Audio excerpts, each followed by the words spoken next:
Hello everybody, I am here today to present my paper on Constantine. So I have a visual. This is Constantine, or at least a sculpture of him. So here we go. In some settings, Constantine is praised as a Christian emperor. However, his Christianity is not as genuine as many may think. While Constantine may have had a belief in God, he used Christianity as a strategy for political gain in strengthening his power and developing his empire by enacting new decrees, summoning the Council of Nicaea, and attempting to unite the Church under his direction. In this paper, I will explain the intricacies of Constantine's faith and the ways that he used it strategically to further his political standing and empire in relation to the course of his life. Constantine was born on February 27, 280 in Naissus, Moesia, which was located in modern-day Serbia. His father was Flavius Valerius Constantius, and his mother was Helena. His father left his mother to marry the stepdaughter of Maximin, who was the Western Roman Emperor. While growing up, Constantine was educated in Latin and Greek. In 305, Maximin abdicated his position, and Constantine's father took his place. Constantine joined his father on military campaigns, and when his father died, Constantine was declared emperor in his place by the troops they were with. However, he still began to fight to gain more power. During this time is when he had a vision and developed a new faith in God. While what actually happened in the night before the Milvian Bridge is highly debated, the general story told is that Constantine saw some sort of heavenly vision the night before, and his success at the battle confirmed God's power to him. The supposed vision that he had is hotly contested between different historians. Some do not believe that he saw a vision at all.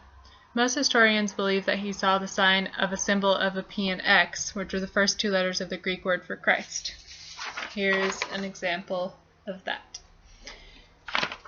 There is a general disagreement about how he actually saw the vision of this symbol.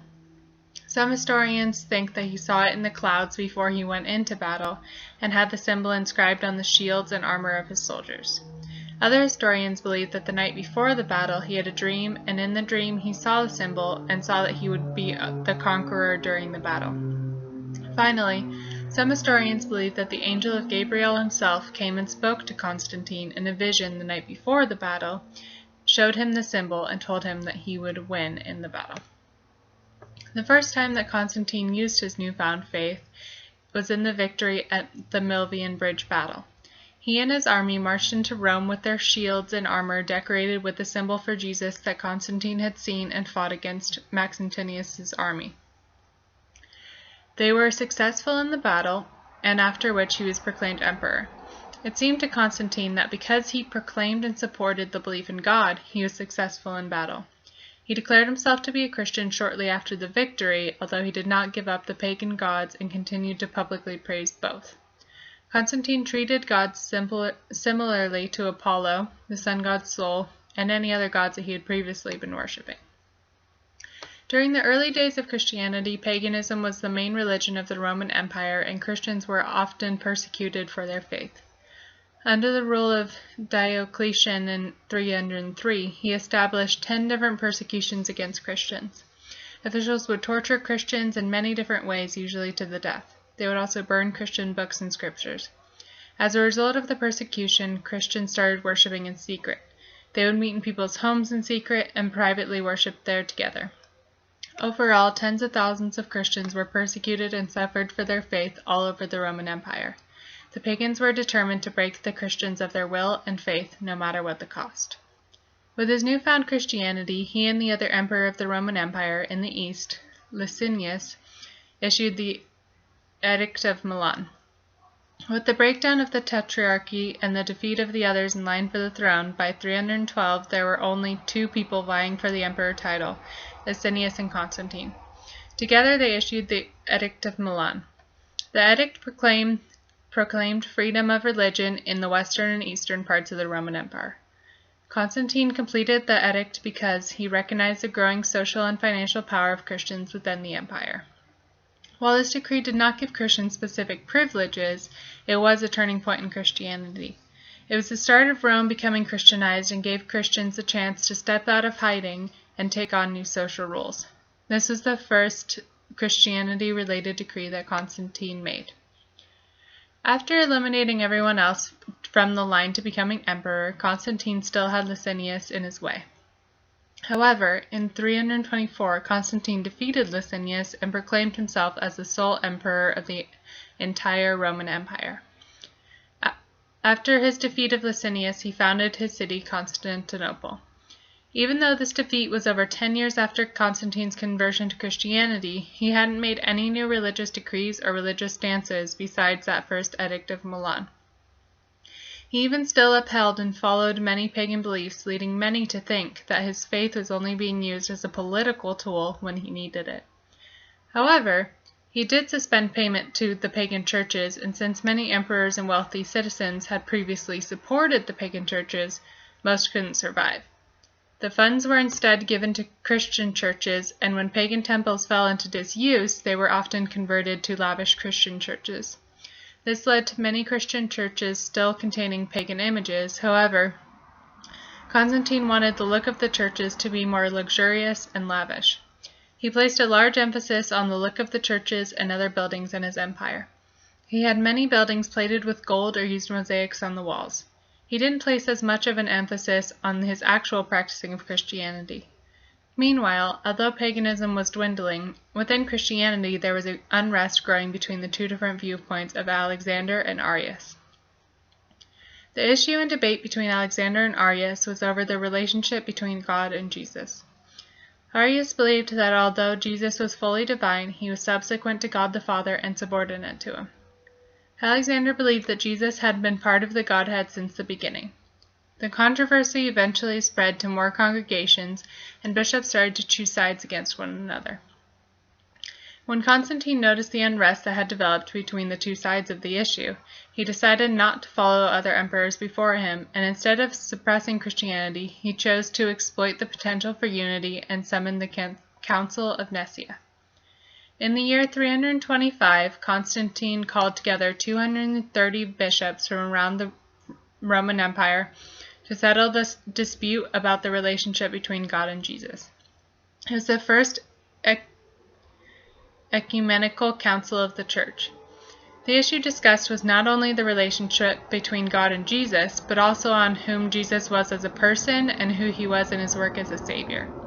Constantine led the council, and the historical evidence suggests that Constantine did not favor any particular outcome of the council. He simply wanted the matter settled, leading to ecclesiastical unity. There were many different fields of thought brought into the Council of Nicaea. One group was called monarchists, and they held firmly to the view of the unity of God. Monarchists were split further into other categories: modalists and adoptionists. Modalists believed that the one God had three different forms he appeared in throughout history: Father, Son, and Spirit. Adoptionists believed that Jesus was adopted by God and given the fullness of his divine presence.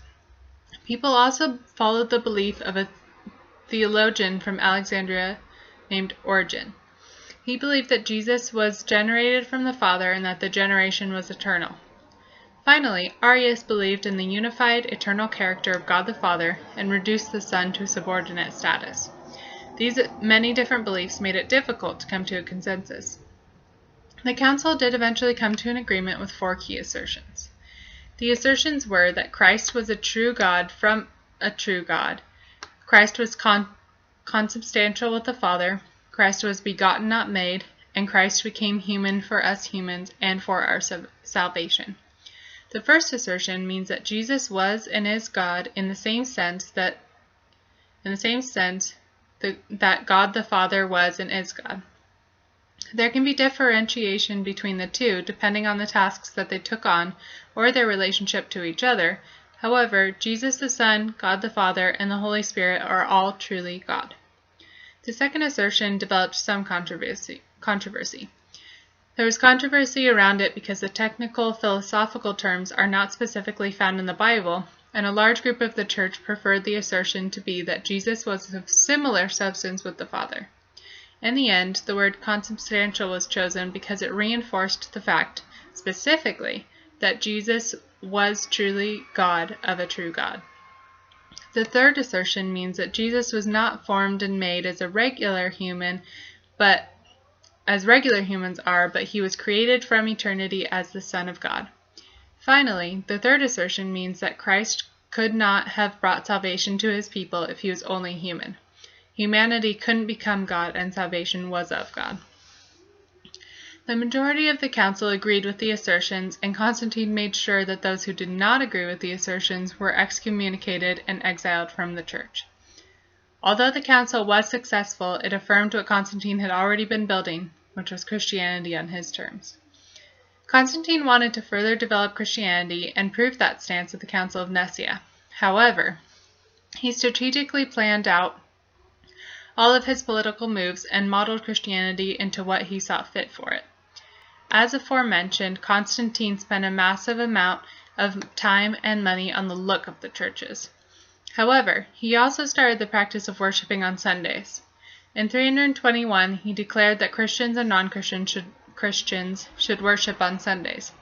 While this could be seen as giving the opportunity for Christians to worship on Sundays, many historians see it as a reaffirmation of the sun cult and paganism.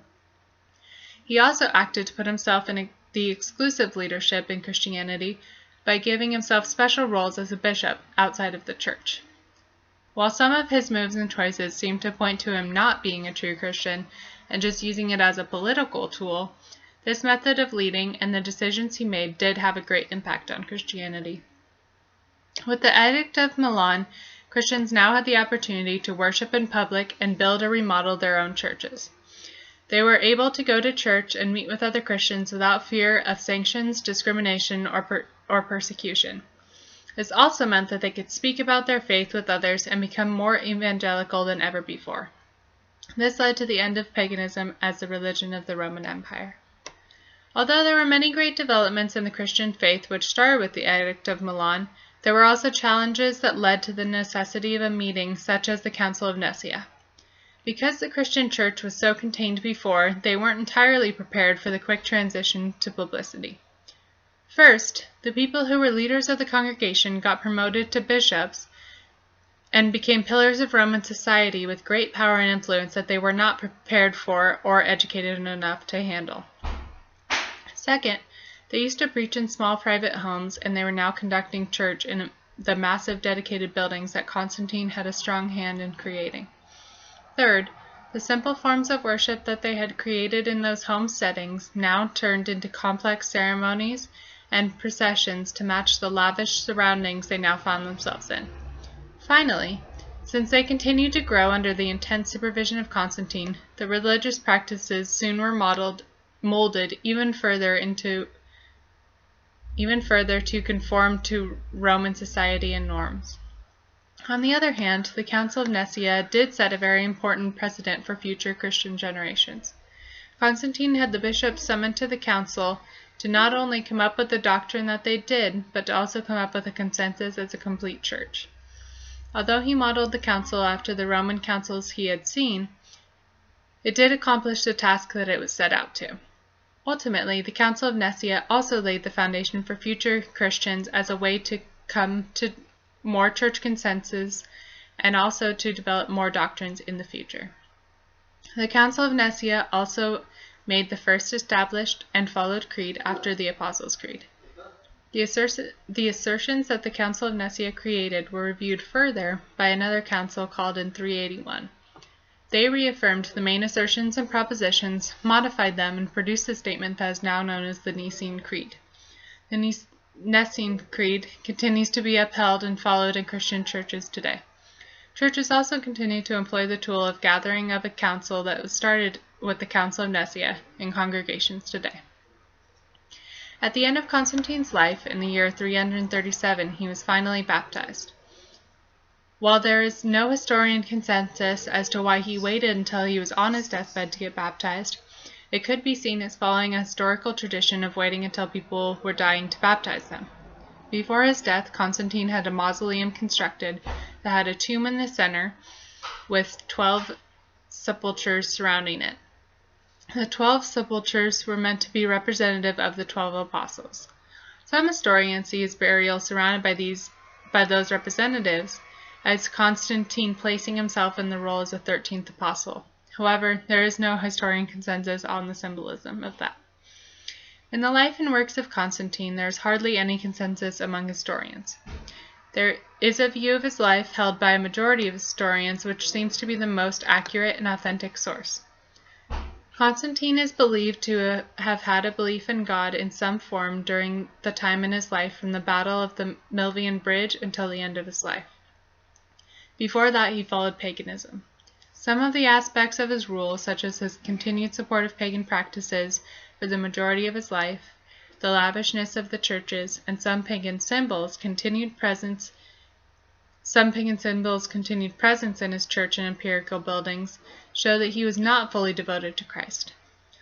When compared to the many Christians that became martyrs before the legalization of Christianity, it can be seen that Constantine did not have the same kind of devotion to God.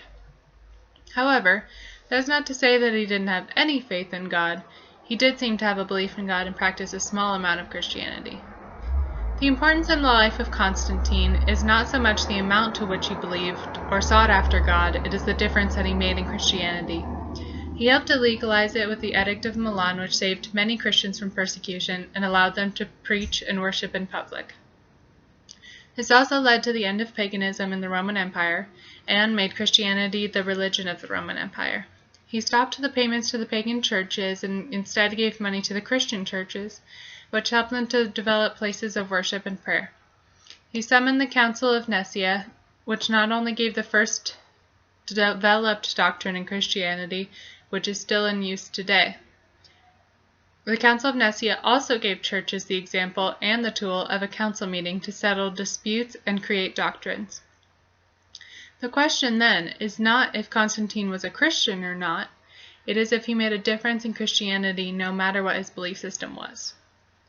In this paper, I explain the intricacies of Constantine's faith and the ways he used it strategically to further his political standing and empire in relation to the course of his life. In the study of this, I found out how, although Constantine may have had a belief in God, he used Christianity as a strategy for political gain in strengthening his power and developing his empire by enacting new decrees, summoning the Council of Nicaea, and attempting to unite the church under his direction. His primary focus for life was the development of his empire and power.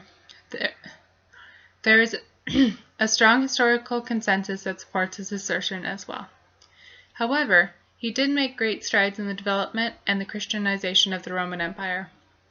While the Christianization of the Roman Empire did change some things about early Christianity as aforementioned, it also catapulted Christianity from a private, home-based religion to a nationally recognized religion. Regardless of Constantine's faith, he is a vital part of history and development of Christianity.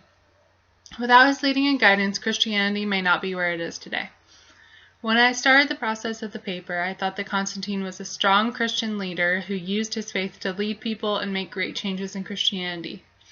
I saw him as the first Christian emperor of the Roman Empire, like many others did. However, through my study of his life and times, I've reached the same consensus that the majority of historians have.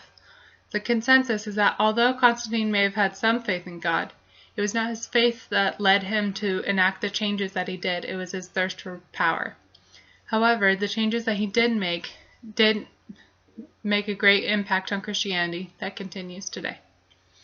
I hope you enjoyed my paper and learned a little bit about Constantine like I did. Thank you.